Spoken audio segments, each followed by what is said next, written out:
देश के हर नागरिक को लगना चाहिए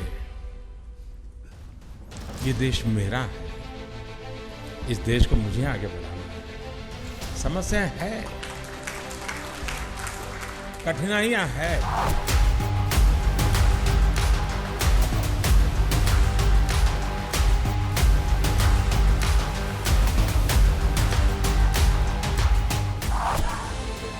जहां हुए बलिदान मुखर्जी वो कश्मीर हमारा है।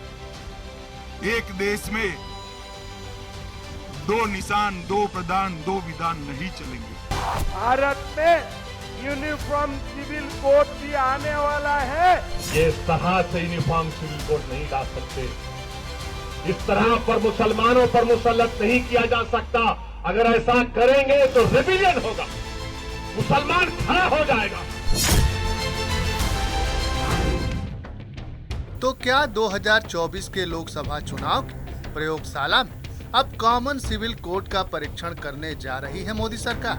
ये सवाल इसलिए क्योंकि समान नागरिक संहिता लाने की तैयारी तेज हो गई।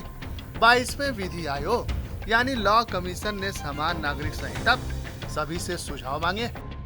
इस फैसले का स्वागत करता हूं कि लॉ कमीशन ने देश के लोगों से समान नागरिक कानून बनाने के लिए सुझाव मांगे।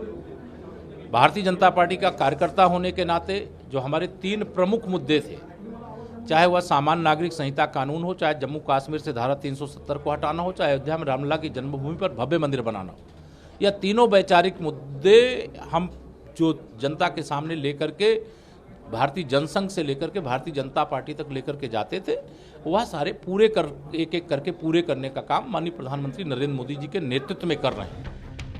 दरअसल बुधवार को अचानक बदले से घटनाक्रम में law commission common civil code पर देश के आम लोग, मान्यता प्राप्त धार्मिक संगठनों सहित तमाम संगठनों से 1 महीने के भीतर राय मांगी और ये सुझाव ईमेल या एक लिंक के जरिए ऑनलाइन भेजे जा सकते हैं।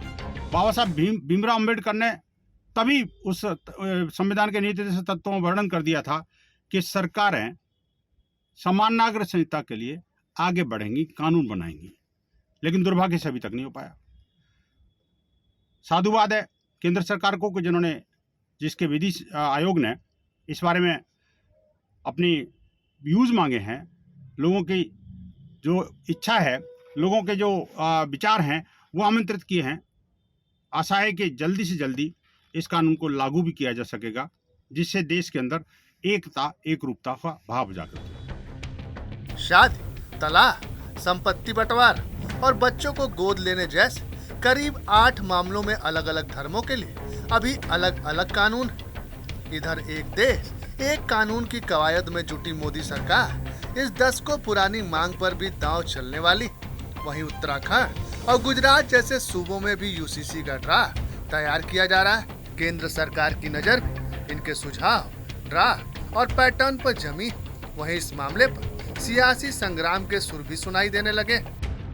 ये राय मांगने का भी ढोंग है, क्योंकि उन्होंने तय किया हुआ है कि हमने करना है और किसी भी कीमत पे करना है। उसमें किसी की राय को कोई दखल मैं समझता हूँ कि नहीं होगा, क्योंकि ये जो कुछ भी हो रहा है ये सिर्फ 2024 का फायदा उठाने के लिए किया जा रहा है। वैसे तो 10 को पुरानी कॉमन सिविल कोड की मांग, लेकिन सरकार इस कानून को छूने से डरती रही।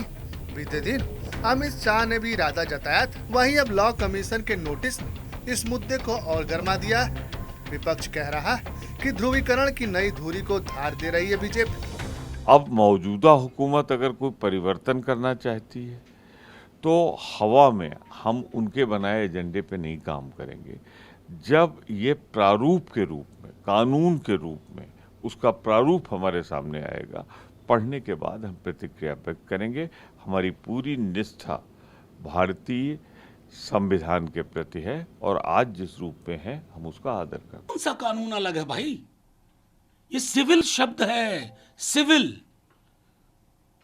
अलग अलग ट्राइब में जाकर देखिए, कोई पढ़े लिखे लोग हैं ये लोग, कोई देखा है कागज? मतलब कुछ भी बोल दिया। एक देश एक कानून, एक देश एक टैक्स। ये जो एक एक है ना, इस एक में अनेक है। आप अनेक को समझ नहीं पा रहे हो।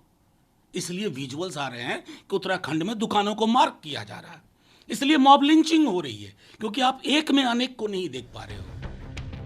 बहरहाल 2019 के बाद मोदी सरकार ने ट्रिपल तलाक, राम मंदिर और आर्टिकल 370 जैसे मुद्दों को तिलांजलि दे दी। अब 2024 की तस्वीर में कॉमन सिविल कोड पर भी कवायद दिखने लगी। लोकसभा चुनाव से पहले केंद्र सरकार के इरादे पर सवाल ये कि कॉमन सिविल कोड की बारी क्या 2024 की है तैयारी? सवाल ये भी कि आखिर एक देश में सभी के लिए एक कानून क्यों नहीं?